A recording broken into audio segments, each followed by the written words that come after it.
present this paper on behalf of my colleague Dorin Radu, who unfortunately couldn't make it, so I was already introduced. So here is what this paper will, here is the contents. First there will be a bit of introduction of some basic information about the bridge, followed by the structural analysis which was used to determine the stress values in the model, and then following this assessment of the engineering critical assessment approach was used to determine the cracks, and this was followed by the fatigue assessment based on the crack which was determined to be the most dangerous. So this is a part of the so-called sustainable development, which goal is to rehabilitate historic steel constructions from a long time ago, the purpose of conservation for both cultural and functional reasons. And apparently in Transylvania there is a lot of such bridges which are like 100 years old. So my colleagues selected one for which this engineering critical assessment approach would be applied. So here we have several different criteria for checking for fatigue based on stresses on the damage level based on the number of cycles. And of course, just a second, the stress intensity factor, that's the fracture mechanics approach, and this will be the main approach that will be used in this case. So the bridge was of course made with rivets and built almost 100 years ago. Here you can see some of the basic information. It had a span of 27 meters, a width of 6.25 meters, and its load-bearing structure consisted of Zorus profiles arranged on a network of beams connected by stringers and cross girders.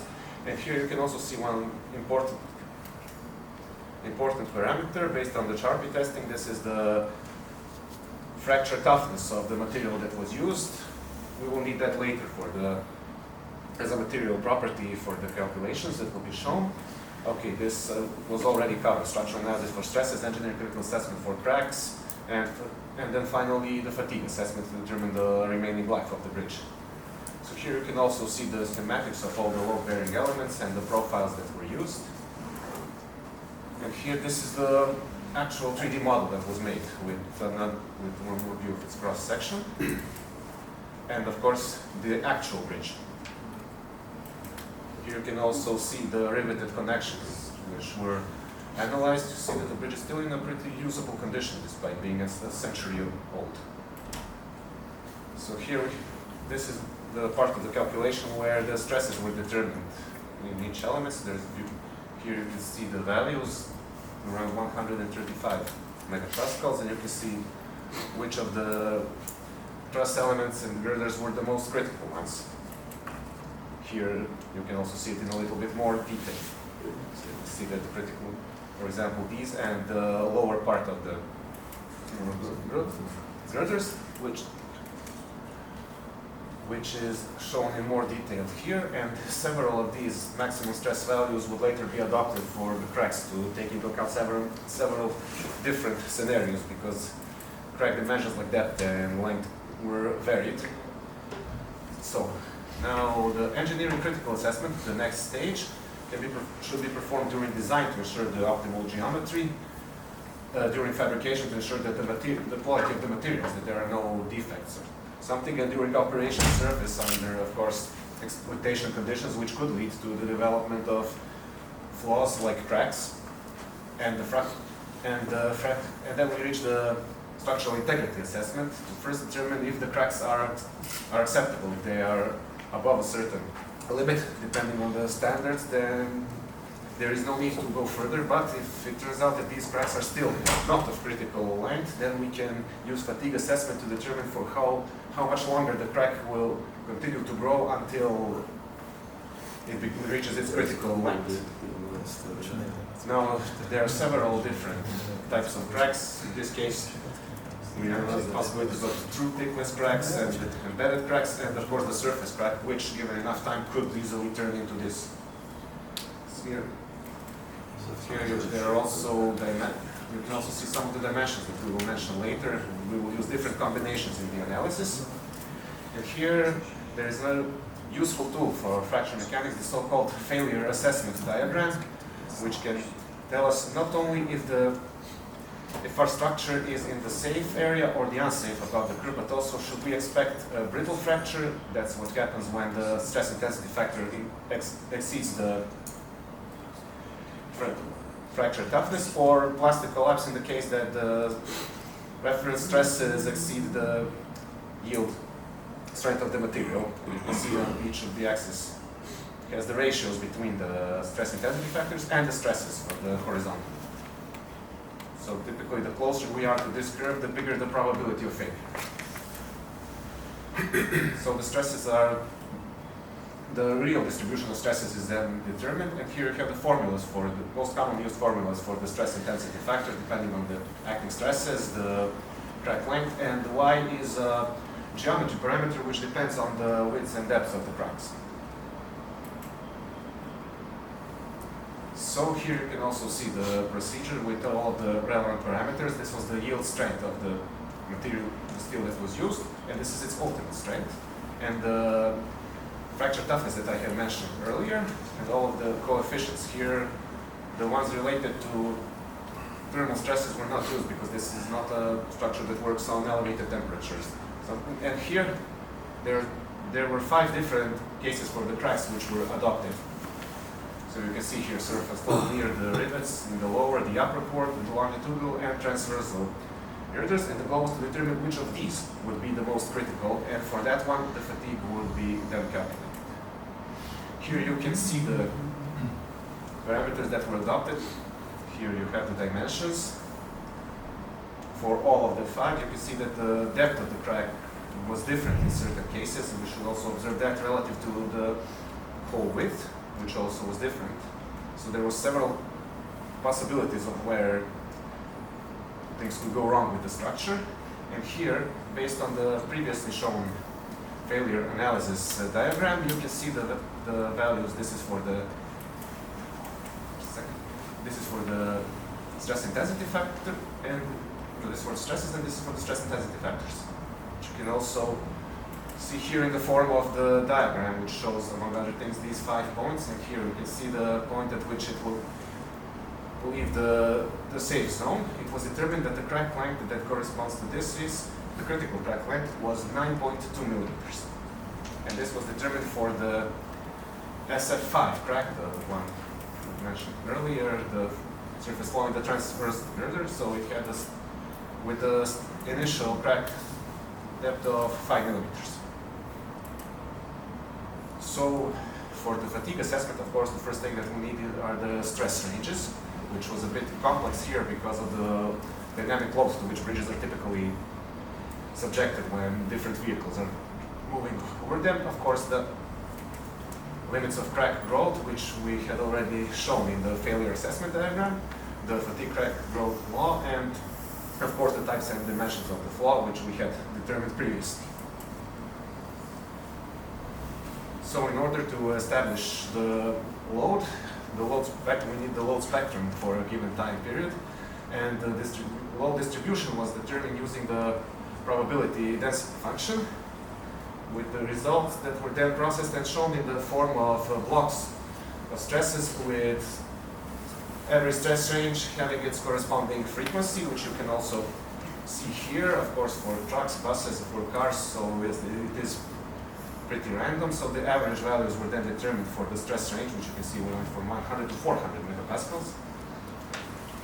And here you can see the mean value that was later used. So for the 5 types of cracks, different locations were tested, and the numbers of cycles were determined, and based on these numbers of cycles, the remaining fatigue life was calculated. And of course, all of them were compared between each other, and as I said, the transversal girder surface crack has shown the most critical results. It had a starting initial crack length of 5 millimeters, and depth and length was 20 millimeters. And it was determined that the amount of time it would take to reach the critical value, the previously determined 9.2 millimeter, would be around 24 years. So basically you can also see it here. It starts with 5, and this here, the axis represents the years, so it reaches the critical length somewhere, well, maybe 23.5 years. So, and that of course assuming that a crack with such dimensions was actually detected in the bridge. I'm not sure what the actual state of the bridge is. But in worst case, it still has, it still lasts until 2045, I guess.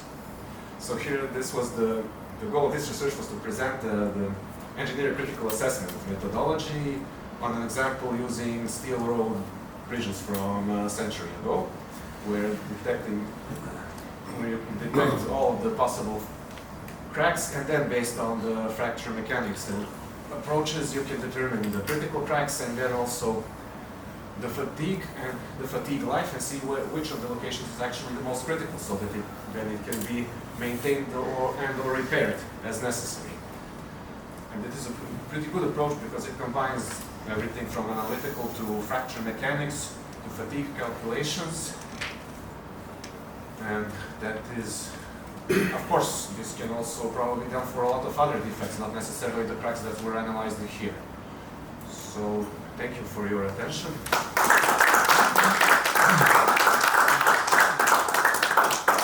Okay, Simon, thanks for your interesting presentation.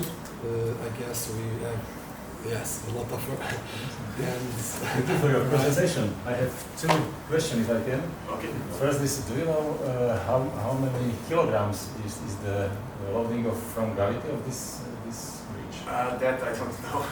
Because from my opinion, from bridges, from operational bridges, minimum 80% of loading is the gravity, and only 20% and less is the traffic. Yes, okay.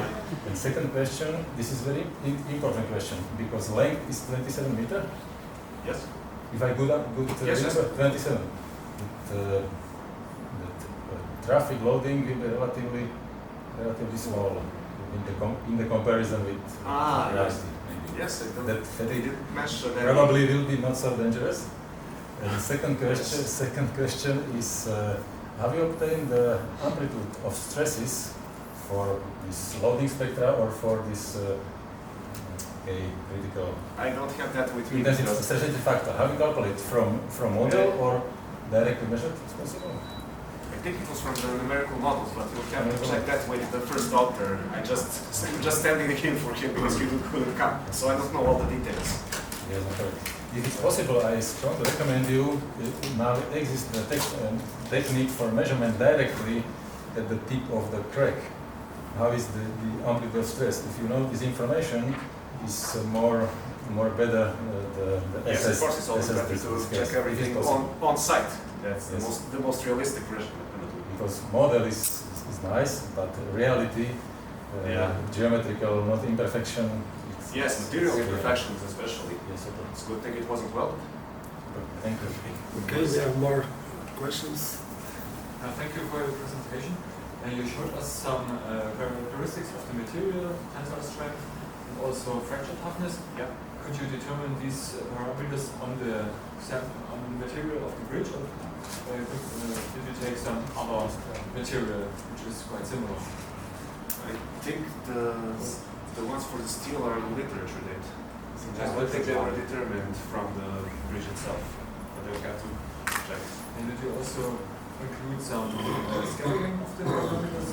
For example, for this white old steel, there is some difference between the center of the steel plate and the no, I don't think that was considered in this case. Okay, maybe just the last question. Yeah. Okay, so it's for the fatigue data, how were they measured and how the crack propagation was simulated? That's what the other part of the team did. So when they were doing that, I was in a different part of the world doing something completely unrelated. So I don't know really the details. I just received the presentation yesterday. So I believe we have more questions, and our group is also very active in this field. Maybe we can discuss later on the coffee breaks possible collaborations, but we must move on. So thank you again for your presentation.